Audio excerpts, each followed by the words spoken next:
Howell joins us now live from Oxford in the UK. He's a lecturer in politics at the University of Oxford, and he specialises in North Korea's nuclear weapons programme. Welcome to the show.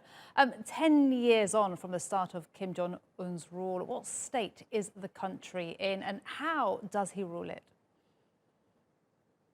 Good morning. Thank you very much. I think we need to understand that North Korea's political situation and economic situation now is especially precarious.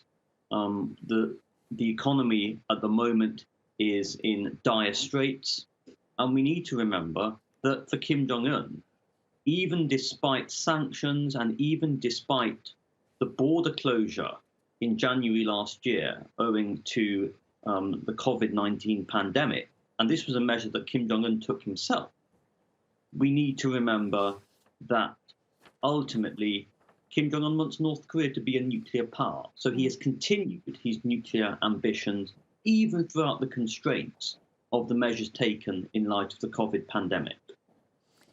And we saw him very, very visibly, or we saw so much of him during Trump's presidency, and he was really there on the international stage. But how has this new administration changed that, and how has that impacted those nuclear ambitions of his? So the Biden administration has made clear that it doesn't want to engage with North Korea to the same degree as Trump at a leader-to-leader individual level. But the Biden administration's policy has been one of diplomacy and deterrence, they've said. And the door is open to talk with North Korea in time, but what they will talk about and what the sort of agenda will be remains unclear. How has that affected Kim Jong-un? Well, Kim Jong-un still has this desire for North Korea to be a nuclear state. And moreover, crucially, Kim wants concessions from the United States, and he will keep pushing for them. And how does he fund these nuclear ambitions? So, crucially, North Korea has engaged with a lot of other countries in terms of illicit networks of trade.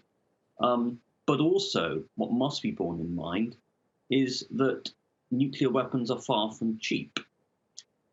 We must not forget how Kim Jong-un's nuclear doctrine is very much embedded within the domestic ideology of North Korea, the Juche ideology, and how, in so doing, nuclear weapons is a vital component of domestic legitimacy and ultimately regime survival.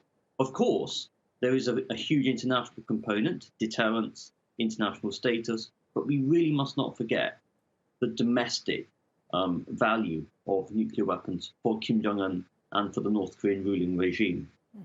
And it seems to have gone off our news agenda. What level are these weapons development at? We know we're dominated, the talks are dominated by Iran's situation, but we haven't heard a lot about North Korea in a while. I think we need to bear in mind that North Korea is going to continue developing new types of missile systems.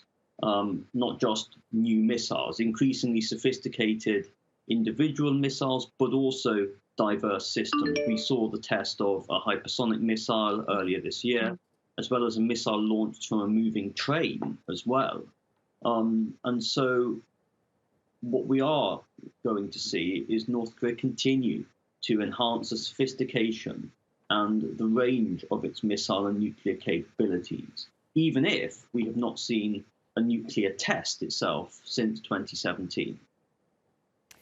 Edward Howell from the University of Oxford, thank you very much indeed for speaking to us today on CRT World. I appreciate it.